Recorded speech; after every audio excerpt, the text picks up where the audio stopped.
Welcome back. Okay, so I want to show you guys which parts to glue on. There's very minimal parts to glue on. So the first thing you want to do is your engines. I have painted them and then I glue them together. So basically the little notch that sticks further out goes on the inside and the vent goes on the outside. So this will be a left or a right engine. Okay, so I did that to both of them. I didn't prepare for lighting, so I didn't drill holes, but if you want to do lighting at a later stage, drill your holes through. You can shove your LED into the back, but I'm not going to do that. I haven't put the insert in yet. Okay, so that's the first one. Second bit you want to glue on is the connector part. Okay, make sure you have them the right way around before you glue them in. So fit it onto the kit, put it together with the, I use epoxy glue, so super glue will dry too quick. So I use epoxy. I'm using Patex epoxy, but you can use whatever you prefer. I smeared it around, shoved it in, and then while it was hardening, I pushed this in and I screwed it together, and then I held it down while it hardened, even though you don't really need to.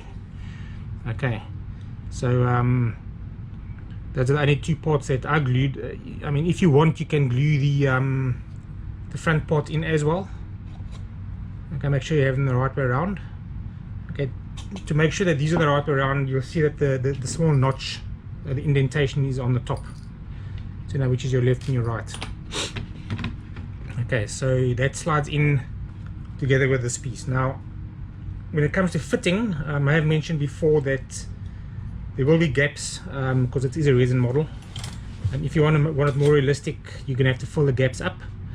So in saying that, this piece, not so much on my left, it might be your building, the way you drill the holes. I'm not the best builder, so you'd probably be able to do it better than me, but when I put this bit in and I slide the whole lot in together, I have a gap over here.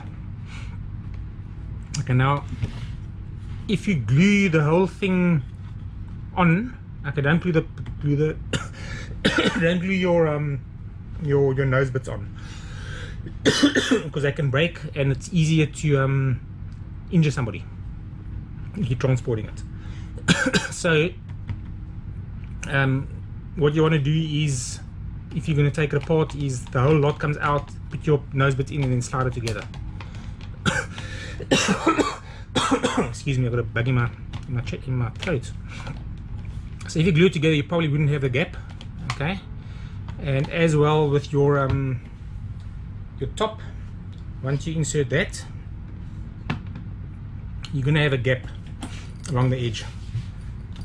Okay, that's a given because it's unfortunately a resin kit. So let me just screw this in. You see there's play on each side. So realistically speaking, as per the 3D file when I made it, it does not have flex, but if you put glue, I mentioned it before, on the inside, it'll close the gap. So there's two major areas, these gaps and this gap. Okay, so that's okay. So I moved on basically to fitting issues. Okay, so the next thing that I found was, for some reason, there was a gap between the rear canopy and the actual body of about 3 millimeters.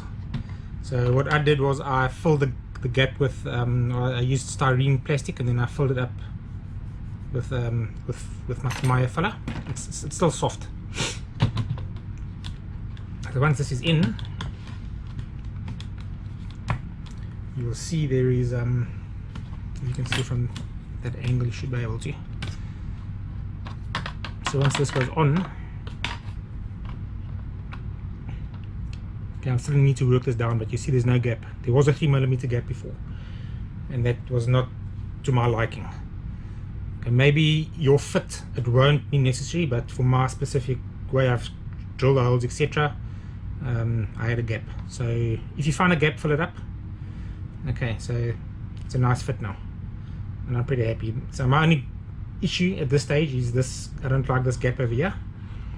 I would prefer to glue these parts on, but I might, but I'm tending not to because I'm transporting this kit. Okay, so that goes on there. Okay, so what you might have noticed is I've done the paint job, and I've picked up an issue with my color. Okay, I initially said go with the well, I'm going with the screen mock-up, which is a racing white, kind of yellowish whitish color, and I found this paint to be a pain in the butt because it blotches.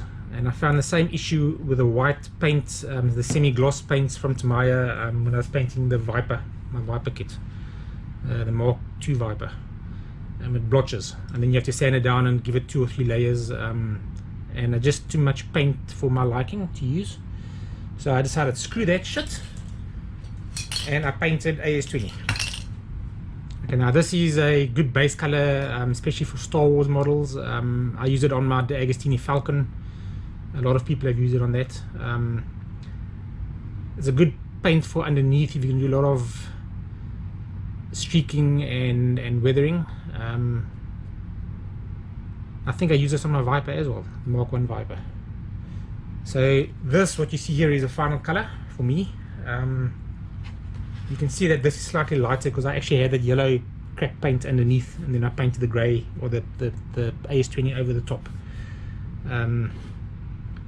It doesn't look too bad. It's not white. I don't think this, with the screen or the mock-up, is not white. The small model is more of a white color. I might change my mind. I don't know yet. So I'll see how it goes as I build along. But as you see it here, basically there's 2 pieces glued. The engine is just pushed in the back, but this whole kit is very sturdy. Okay, so a sturdy model. It's got basically 5 screws, and then you'll have your 2 for your wings. Okay, so it's very minimal screws to use. Okay, so it's 1, 2, 3, 4, 5, 6, 7. Okay, then you're going to get your spare 2 for the, if you want to screw this in. I found I do not even need to put these screws in, so I've left them out. I mean, this is holding very tight. Okay, so the next video, unless I've done the paint job, I've changed the paint job, I'm going to do paint the cockpit, and then I'm going to put the decals on. I haven't closed these holes either from the screws. I'm not going to bother. It's underneath. You can if you want. Okay, fill it up while the screw's in and then take it out afterwards. It looks like a boat. Okay, so yeah, till the next one. I'll see you guys. Cheers.